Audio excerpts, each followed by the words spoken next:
tardes. Buenas tardes. Buenas tardes. Son las 4 y es la hora del café. Buenas tardes, chicos. Hoy es jueves 12 de noviembre del caótico 2020 y estamos pues un jueves más nosotras haciendo nuestra labor de podcasting, un jueves más. Y bueno, hoy le toca el tema a Daviño y vamos a hablar sobre rankings de democracia. Que bueno, ya Daviño ahora se extenderá y después, bueno, como siempre, unas noticias internacionales como comentando lo que pasa en el mundo. Pues yo hoy os vengo a hablar de distintos tipos de rankings de democracias, bueno, en realidad de dos, que son como los más importantes. El primero de ellos es el ranking que elabora la revista The Economist, que es como una revista especializada en economía y relaciones internacionales, vaya, que es lo que estudiamos nosotros. Y hace como un estudio todos los años, que lleva haciendo desde 2006, donde analiza 165 estados independientes y 2 territorios. Este estudio lo comenzó a realizar en 2006 y teniendo en cuenta unos indicadores, pues clasifica en un ranking a las distintas democracias. Estos indicadores son el proceso electoral y el pluralismo que tenga ese país, su funcionamiento de gobierno, su participación política, la cultura política y las libertades civiles que haya en ese país. Y teniendo en cuenta las puntuaciones de los distintos países, cada país se clasifica en uno de los 4 tipos de regímenes que establecen. Y vamos a decirlo de, digamos, mejor a peor. Sería, en primer lugar, la democracia plena, en segundo lugar, la democracia defectuosa, en tercer lugar, el régimen híbrido y en cuarto lugar, el régimen autoritario.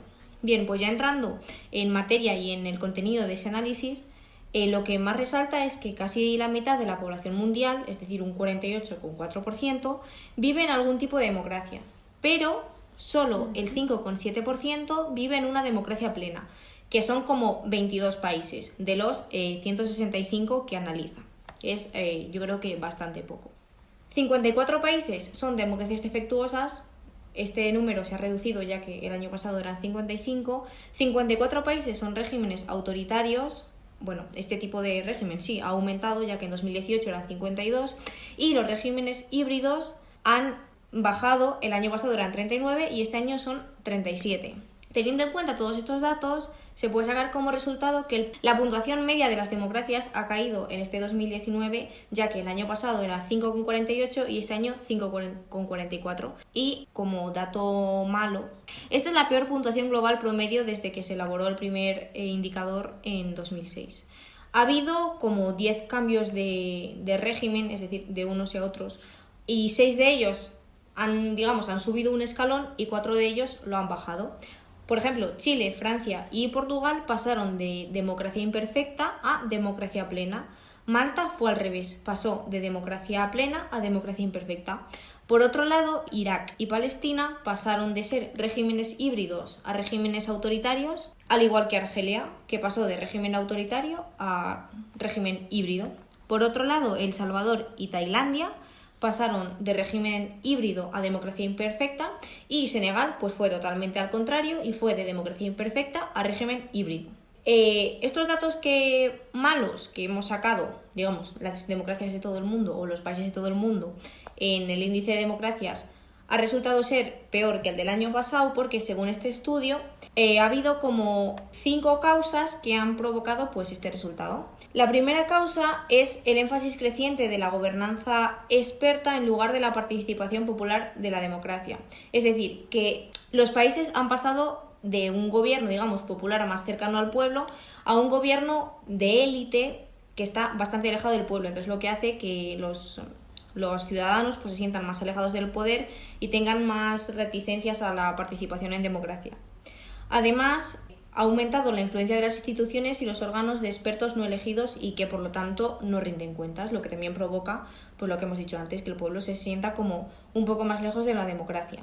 Por otro lado, con las organizaciones supranacionales, es decir, por ejemplo, con la Unión Europea, pues se ha eliminado la importancia nacional del ámbito político en las decisiones que en ese ámbito político nacional se tomaban para que éstas pasasen a tomarse por órganos u expertos, digamos, supranacionales.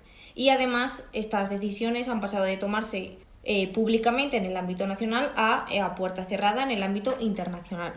Y además ha habido una disminución de las libertades civiles y en concreto de la libertad de prensa y de la libertad de expresión. Ahora vamos a hacer como un análisis por regiones y vamos a ver lo que ha fallado, los países que digamos han empeorado y otros que han mejorado.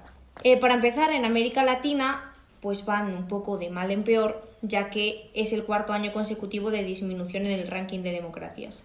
¿Por qué ha estado impulsado esto? Pues por la crisis postelectoral en Bolivia y también por la recesión democrática que ha habido en Guatemala y Haití. Además, eso ya se ha sumado a las prácticas autoritarias que venía habiendo en Venezuela. Asia, pasamos ya a la siguiente región, también ha bajado un poco su porcentaje y esto ha sido movido principalmente por India, que ha caído como 10 lugares en el ranking y ahora ocupa el puesto número 51. Y esto se ha debido pues, a la erosión de las libertades civiles del país. Y por otro lado, China también hizo que el índice de esta región pues bajara bastante, ya que allí pues hay bastante discriminación contra las minorías y especialmente pues en esa región noroeste. Por otro lado, en Hong Kong y debido a las protestas que parece que han pasado hace mucho pero no han pasado hace tanto, se ha deteriorado muchísimo la estabilidad política.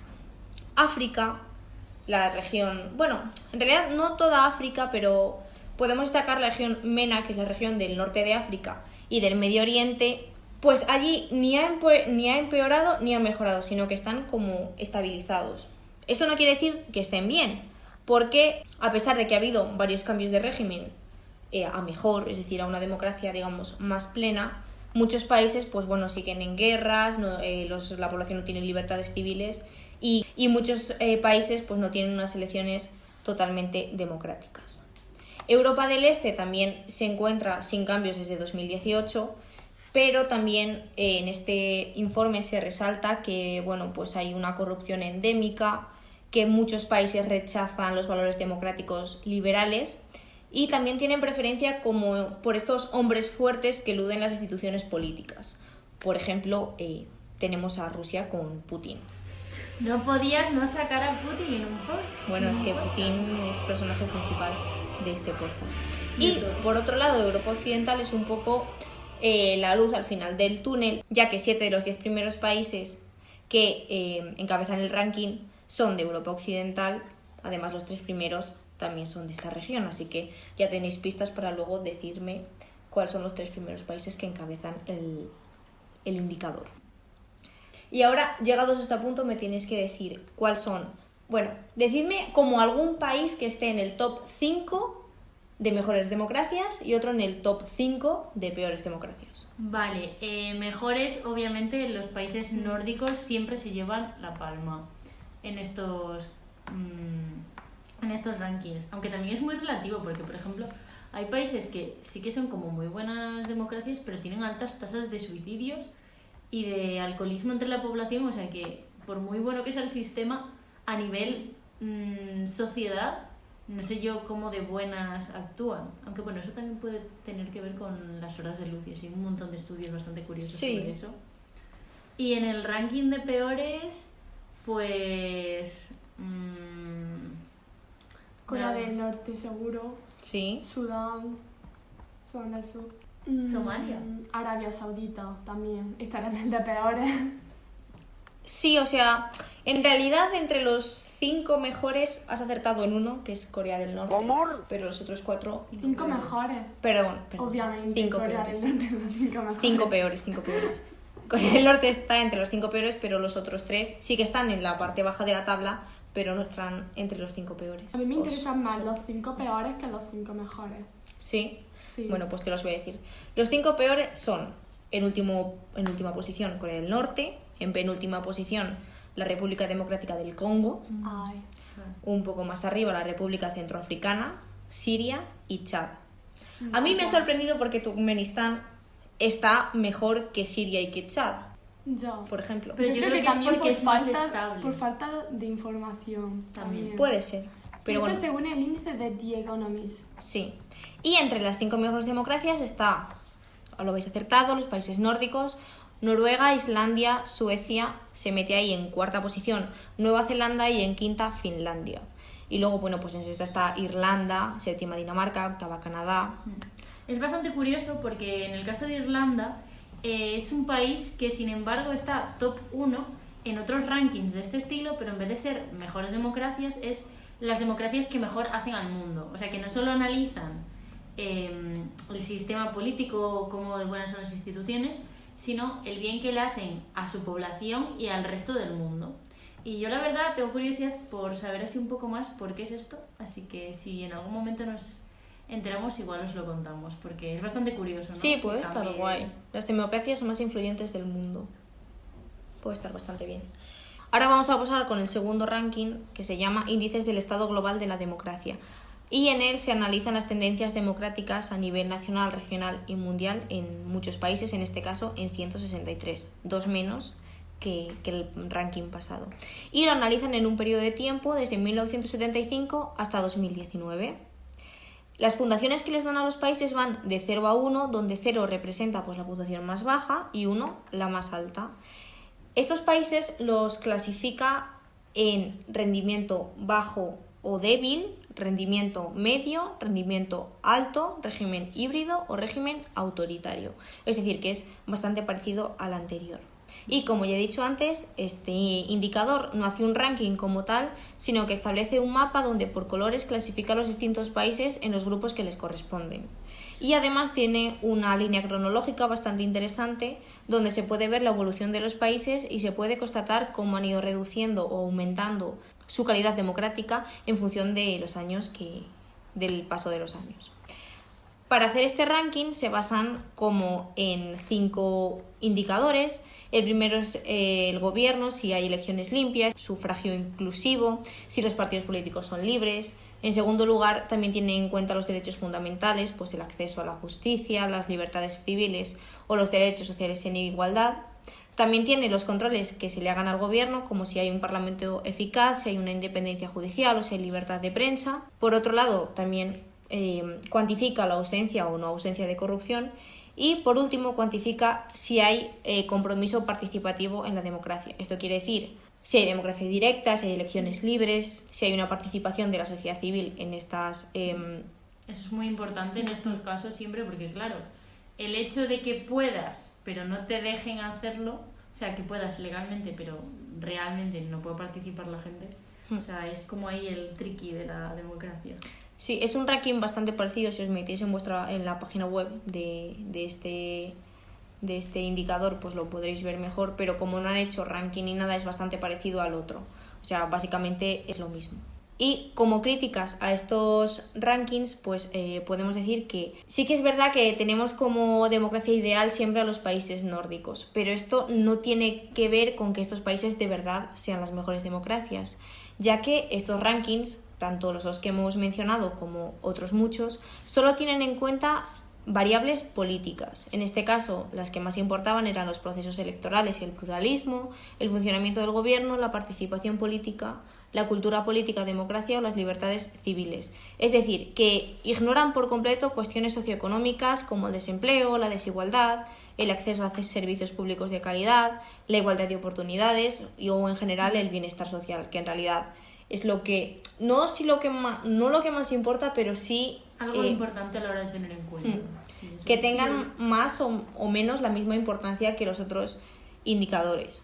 Esto tiene consecuencias como por ejemplo Francia, que históricamente pues lo tenemos como un país bastante adelantado y una democracia bastante buena, se sitúa en el puesto 29. Es decir, por debajo de países como Uruguay, que está en el 15, Costa Rica en el 20 o Chile en el 23.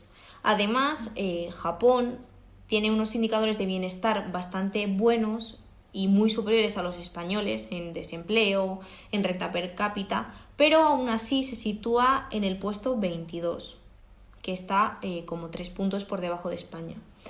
Lo que pues nos da un poco que pensar y nos hace replantearnos si estos rankings son fiables, no fiables, o si hay que tenerlos en cuenta o también valorar un poco más factores. Si es una democracia o no, en plan en el sentido estricto de lo que es una democracia, pero no significa que sea un mejor país. Claro. Como tal, como para vivir o para... En lo que se basan básicamente estos rankings es en las democracias anglosajonas. Y a partir de ahí pues elaboran sus indicadores que, como hemos dicho, pues no tienen en cuenta pues factores socioeconómicos, que son bastante importantes. Que también es importante por separado, pero siempre hay que contrastar también con otros índices para saber en plan la verdadera situación de cada país. Si has llegado hasta aquí eres de las pocas personas que llegado, pero vamos con las noticias. Esta vez van a hablar Marina y Paula sobre la reciente destitución del presidente de Perú y Marina nos actualiza sobre el conflicto de Nagorno-Karabaj, sobre el que tenemos un podcast a pie de guerra, escuchadlo. Efectivamente, las noticias de hoy empiezan con la destitución del presidente de Perú, que era Martín Vizcarra. ¿Por qué? Os preguntaréis. Pues han alegado incapacidad moral permanente. Esto es bastante curioso y bastante subjetivo, ¿no? Y pues ¿quién lo ha hecho? Pues el Congreso peruano. Y se ha planteado un sustituto que será, sorpresa, el presidente del Parlamento, Manuel Merino de Lama, que es una figura no muy conocida y que aún por encima es bastante impopular en el propio país, lo que es bastante intenso esto, ya que la votación en el pleno del Congreso fue muy grande porque se apoyaron los partidos más importantes y eso que sabemos que es un Congreso pues bastante lleno de corrupción, la verdad, no se puede ocultar esto. Lo importante es que el presidente destituido también estaba acusado en diversos casos de corrupción. De hecho, hace pocos meses estuvo involucrado y metido pues, en los juzgados por ello. De todas formas, claro, pese a que está involucrado en los casos de corrupción, sí es verdad que la gente está bastante sorprendida en Perú porque no se esperaban esto, ya que al final no queda mucho para que vuelva a haber elecciones, para las que solamente faltan 5 meses para las elecciones presidenciales, ya que tienen un modelo presidencialista. De todas formas, tendremos que ver a ver qué ocurre, ya que, bueno, no sé qué pensáis vosotras que surgirá de esto, pero parece que el mundo está bastante voluble últimamente y yo creo que solo nos queda esperar y seguir viendo. Así que, bueno, Marina, actualízanos sobre el conflicto porque parece que puede ser la única esperanza de pacificación que haya, ¿o no? Bien, pues la noticia que yo os traigo es relacionada con un conflicto del que ya hemos hablado en algún episodio y como ya han mencionado mis compañeras es que han terminado las hostilidades en el conflicto de Nagorno-Karabaj. El primer ministro armenio, Nikol Pashinyan, anunció el pasado día 9, es decir, hace 3 días, que se va a firmar un acuerdo que dé por finalizada la guerra. Lo han firmado entre los tres, entre Armenia, Putin, es decir, Rusia, y Aliyev, que es el presidente de Azerbaiyán. Entre otros puntos del acuerdo, Armenia tiene que retirarse de ciertos territorios y esta retirada se va a hacer en distintas fases. Además, se establece el alto al fuego, obviamente, para que termine la guerra. Azerbaiyán va a controlar la región de Susa y se van a desplegar distintas tropas de más de 2.000 soldados rusos. Todo esto, pues esperamos que ya por fin deje de haber un conflicto en esta zona tras el acuerdo, pero bueno, habrá que irlo viendo. Y bueno, como siempre, antes de terminar, os dejamos nuestras redes sociales a las que subiremos pues los rankings que ha dicho Davinia y el mapita ranking que designaba los países por colorines. Y bueno, os dejamos nuestras redes sociales para que podáis ver por ahí las cosas que subimos semanalmente, que son @cafedelas4 en Twitter y Instagram. Y también nos podéis encontrar en iVoox y YouTube y Spotify y todas las plataformas de podcast que existen prácticamente. Así que pues, hasta la semana que viene. ¡Chao! Sobre el conflicto de Nagorno.